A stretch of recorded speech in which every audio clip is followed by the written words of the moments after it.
Scrolling, बस अंगूठा चलता रहता है और नजरें हैं कि फोन से हटती ही नहीं। फ्रस्ट्रेटिंग लगता है ना? इस पूरी चर्चा में हम विज्ञान की मदद से यही समझेंगे कि आखिर ऐसा होता क्यों है और क्या इसके बारे में कुछ किया भी जा सकता है। ये एक ऐसा एहसास है जो हम सब ने कभी न कभी महसूस किया है।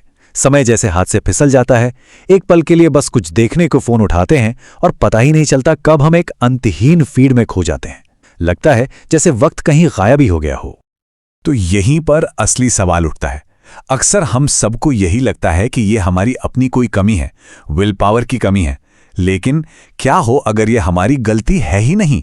क्या हो अगर ये सब एक बहुत ही चालाकी से बनाए गए सिस्टम का हिस्सा है? आज हम इसी जाल की पड़ताल करने वाले हैं। हमारी पड़ताल का पहला सुराग है इन्फिनिट स्क्रॉल। अच्छा, इसको ऐसे समझिए जैसे ये एक डिजिटल स्लॉट मशीन हो। हम लीवर खींचते रहते हैं या इस केस में स्क्रॉल करते रहते हैं, बस ये देखने के लिए कि आगे क्या आने वाला है। तो ये कोई इत्तेफाक नहीं है। इन्फिनिट स्क्रॉल जानबूझकर बनाया गया एक डिजाइन है, एक ऐसा टूल जो इंसान के दिमाग की गहरी समझ पर आधारित है। चलिए देखते हैं कि ये काम कैसे करता है। तो चलिए अब जरा और गहराई में उतरते हैं और देखते हैं कि ये डिजिटल स्लॉट मशीन आखिर चलती कैसे है। ये सब एक बहुत ही मजबूत मनोवैज्ञानिक सिद्धांत पर टिकी है, जिसे कहते हैं अप्रत्याशित इनाम या अनप्रिडिक्टेबल रिवॉर्ड। देखिए, हमारा दिमाग उन इनामों पर अलग तरह से रिएक्ट करता है जिनकी हमें उम्मीद होती है, और उन पर जो अचानक मिल जाते हैं, जैसे हफ्ते की सैलरी। ये तो पता ही होता है कि आने वाली है, लेकिन एक स्लॉट मशीन का जैकपॉट वो बिल्कुल अनप्रिडिक्टेबल है, और यही चीज उसे इतना दिलचस्प बना देती है। इस चीज का एक साइंटिफिक नाम भी है, variable ratio reinforcement. BF Skinner जैसे मनोवैज्ञानिकों ने यह पाया कि किसी भी आदत को बनाने का यह सबसे ताकतवर तरीका है। जब इनाम का कोई भरोसा नहीं होता तो हम उस काम को बार बार दोहराते रहते हैं, बस इसी उम्मीद में कि शायद अगली बार जैकपॉट लग जाए। तो सबसे जरूरी बात यह है, अगर कोई चीज कभी काम नहीं करती तो हम बोर हो जाते हैं। अगर वो हमेशा काम करती है तो भी हम बोर हो जाते हैं।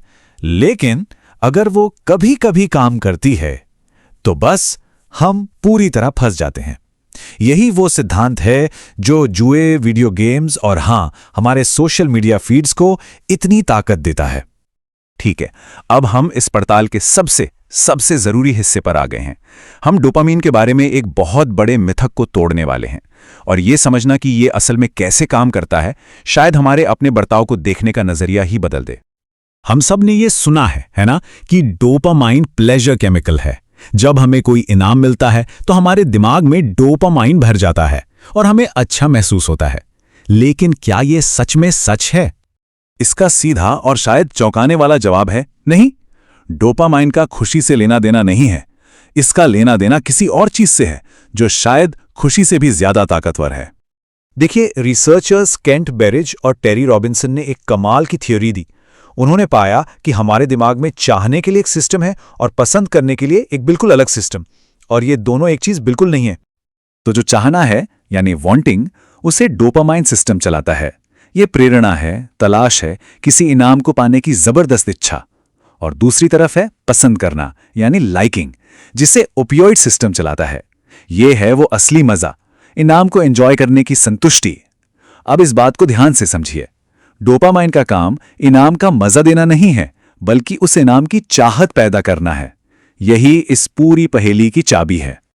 तो अब जब हम ये फर्क जानते हैं तो चलिए देखते हैं कि कैसे आज की टेक्नोलॉजी हमारे इसी चाहने वाले सिस्टम को हाईजैक करके हमें अपनी गिरफ्त में ले लेती है। इसे कहते हैं इंसेंटिव सेंसिटाइजेशन।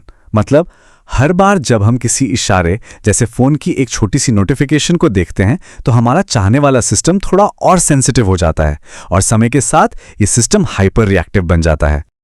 और यहां देखिए कि असल में होता क्या है। पसंद करना यानी कि जो असली मजा है वो या तो उतना ही रहता है या शायद वक्त के साथ कम भी हो जाता है। लेकिन चाहना यानी कि जो इच्छा है वो आसमान छूने लगती है। चाहत असली खुशी से बिल्कुल अलग हो जाती है। और यही तो वो जाल है। एक जबरदस्त इच्छा होती है फोन उठाने की, स्क्रॉल करने की, लेकिन जब हम ऐसा करते हैं तो उतनी संतुष्टि मिलती ही नहीं। चाहना पसंद करने पर पूरी तरह हावी हो चुका होता है। अच्छा, इस पूरी समझ के साथ चलिए अब एक बहुत पॉपुलर ट्रेंड पर नजर डालते हैं, डोपामाइन फास्टिंग।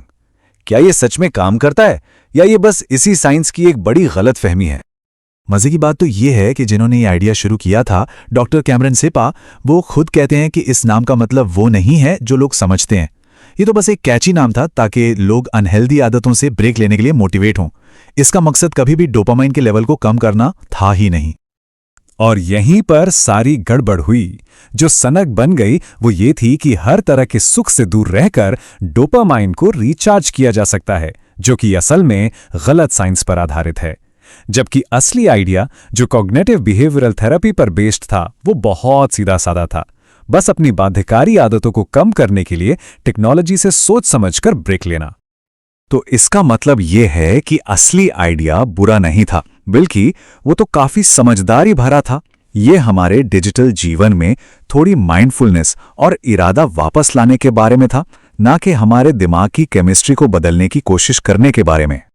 तो चलिए इन सब बातों को एक साथ जोड़ते हैं। सबसे जरूरी बात यह है कि स्क्रॉल करने की इच्छा कोई हमारी निजी कमी नहीं है। ये एक ऐसे सिस्टम का नतीजा है जिसे हमारी प्रेरणा को हाईजैक करने के लिए ही बनाया गया है।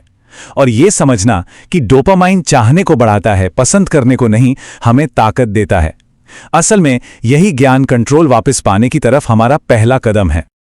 तो मैं इस चर्चा को एक सवाल के साथ खत्म करना चाहूंगा। अब जब पर्दा उठ चुका है और यह पता चल गया है कि यह जाल बिछाया कैसे गया है, तो एक विकल्प सामने आता है, टेक्नोलॉजी का शिकार बने रहने के बजाय अपनी आदतों का मालिक बनने का। अब चुनाव आपका है, आप क्या चुनेंगे?